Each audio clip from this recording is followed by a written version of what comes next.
Então, o nosso intuito aqui é falar sobre o discernimento, principalmente envolvendo esse livro de oração, jejum e esmola.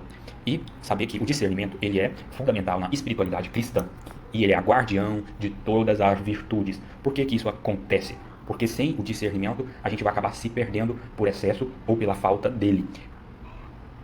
Falando então sobre o discernimento, temos o risco de negligência, temos o risco do excesso. O verdadeiro discernimento é uma graça de Deus. E para a gente receber essa graça, precisamos receber primeiro a virtude da humildade. E uma boa maneira de evoluir essa questão é a abertura do coração a um mestre, a um superior. Agora nós vamos entrar na distinção entre diferença de discernimento humano e o discernimento dos espíritos. Por que o discernimento humano é problemático? Pois é fácil da nossa natureza se enganar. Além disso, nós podemos prevalecer os pensamentos orgulhosos. Ou seja, o meu toque pessoal, a minha vontade de ser grande, pode influenciar nos meus sentidos e colocar tanto o exagero quanto puxar pela soberba a vanglória quando eu estou discernindo algo em busca de ascender um favor próprio.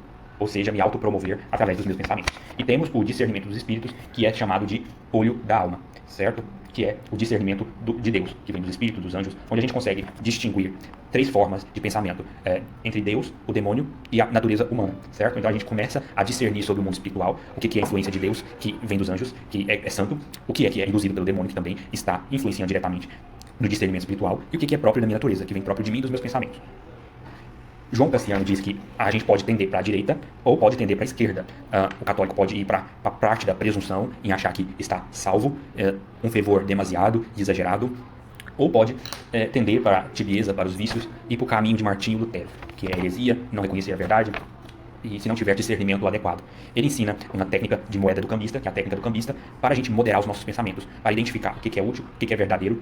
Ele também ensina a gente ter moderação do corpo, ter discrição, usar a alma para proteger o corpo e o corpo para proteger a alma, por assim dizer, de forma moderada, sem um ferir o outro, sem um combate de que somos oposição em exagero, de forma que a gente mantenha uma boa forma física e uma boa forma mental, porque a gente é uma integridade, uma unidade entre corpo e alma, e sem cometer exageros ou um ferir o outro. A exemplo daqueles monges que entraram em jejum e adoração até desenvolver a loucura e cometer suicídio achando que estavam servindo a Deus. Temos uma parte do livro que cita Santo Antão, e ele usa o termo olho como discernimento de estarmos saudáveis espiritualmente ou não. E o que ele quis dizer com o termo olho? Ele usa o olho como forma de interpretar o discernimento de cada pessoa. O olho, então, é o comandante, que é o discernimento. E o olho faz a distinção daquilo que é de Deus e aquilo que é do mundo, ou aquilo que é ilusão, certo? O corpo representa as nossas ações, as nossas obras. Então, se o discernimento não estiver funcionando perfeitamente, nada vai adiantar as nossas obras serem boas, porque se o olho está doente, todo o corpo estará doente ou cego. Tem muitas pessoas que acham que suas obras são boas e que já são suficientes. Porém, o Santo Antão e Cassiano usa isso para nos dar este choque de realidade, para que nós não confiemos simplesmente nas nossas obras e continuemos fazendo o exame de consciência para alcançar a graça do discernimento profundo de Deus. E ele coloca o discernimento como o grande moderador e o grande dom, pois na conferência eles perguntavam qual que era a virtude mais importante. Enquanto uns falavam o jejum, outros falavam a oração, outros falavam as obras, e ele citou o olho de discernimento como o principal, pois somente o olho poderia enxergar as falhas e aquilo que levaria para a perdição antes da hora. Aqui nós vamos tentar entender do problema da ilusão do bem e o bem excessivo, que é exagerado e perpetuado pelo demônio. Por exemplo, se eu tiver o desejo de louvar a Deus a noite inteira, a gente tem que ver primeiro e ter discernimento se isso é vontade das minhas paixões, do meu discernimento, ou isso é mesmo uma sede de Deus, ou se é só uma agitação, algo temporário daquilo que eu faço. Às vezes tudo isso é só um sinal de soberba ou algo que o próprio demônio incute na gente para nos fazer cair pelo excesso ou por falta de discernimento. Então, a mensagem de Santo Antão está querendo dizer que o discernimento é que realmente é a mãe de todas as virtudes. Impede que a nossa espiritualidade se torne algo de performance ou mesmo uma loucura mística. É ver Deus em todas as circunstâncias e manter o equilíbrio em tudo para a graça de Deus e preservando nossa humanidade e a nossa natureza sem querer extrapolar. Vamos então para os remédios para este problema relacionado com o olho. Ele coloca como remédio fazer a confissão dos pensamentos, ou à luz do dia, ao diretor espiritual, para que dessa forma, uma mente superior, com maior luz da razão, uma pessoa mais santa, consiga separar o que é ouro e o que é barro, ou o próprio efeito da vergonha ao confessar já mostra que possa ser um pensamento soberbo, um colírio para limpar a visão do nosso olho. Outra coisa é o desapego do nosso próprio juízo. Quando se trata de nós mesmos, nós não podemos agir em autodefesa e não podemos agir para buscar o egoísmo. Nós temos que ser reais, senão nós somos ou temos um discernimento completamente cego. Por isso a gente tem que estar exercitando obediência, humildade, consulta espiritual.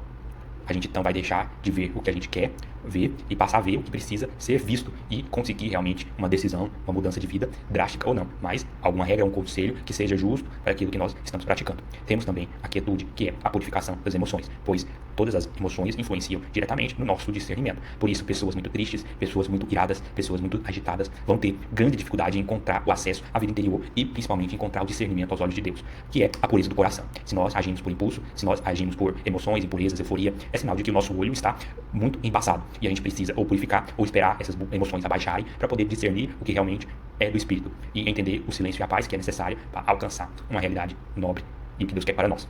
E outro é o contato direto com as Escrituras, com a realidade espiritual, buscar fontes confiáveis dentro dos santos, dentro da igreja, dentro da Escritura, e não ao nosso próprio interpretação, ou querer comparar-se demais com... Então, várias possibilidades. Então, essa luz das Escrituras também é muito importante para ver o que é ouro e o que é barro. Então, vamos ter dois exemplos importantes, que é Saul e Acabe, para a gente entender melhor sobre o papel do discernimento. Qual foi o erro de Saul?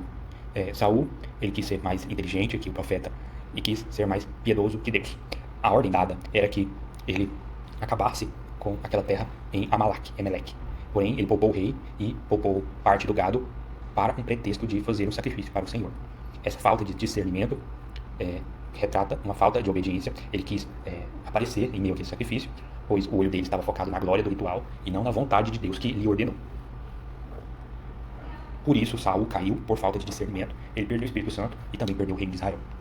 E outro exemplo é de Acabe, que ignorou o profeta de Deus e foi tomado pela lisonjeidade das pessoas e dos outros profetas. Ele preferiu escutar a bajulação desses 400 profetas do que o espírito de Miqueias, que era o profeta da verdade, onde Miqueias foi mandado para a prisão e ele foi para a guerra mesmo assim, pois ele se convenceu, através das conversas do mundo, que ele seria vencedor.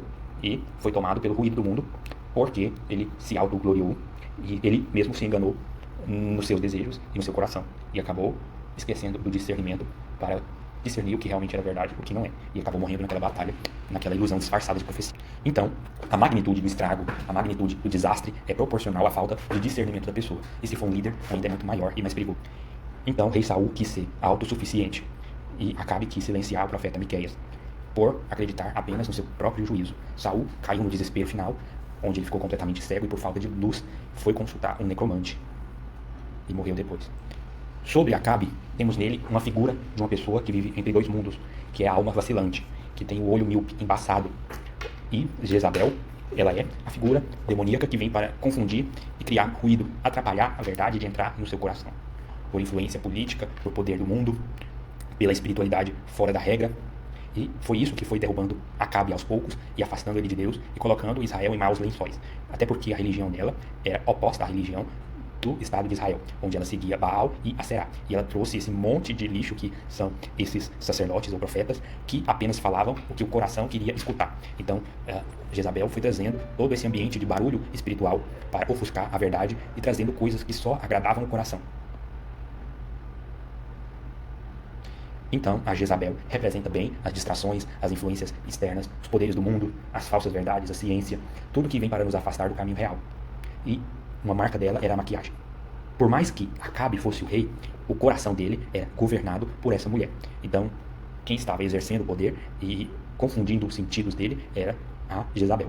Então, ele, por conveniência, foi deixando que Jezabel tomasse o lugar e a vontade de Deus. E foi deixando de escutar o profeta e foi levado pela luxúria, foi levado pelo pecado, à contradição e ao afastamento de Deus. Então, foi Jezabel que colocou o cisco no olho de Acabe, dando soluções rápidas, falando o que o coração dele queria, e usando o poder em seu favor para estender o poder e a história do seu pai, que era Onri, em vez de escutar a voz de Deus.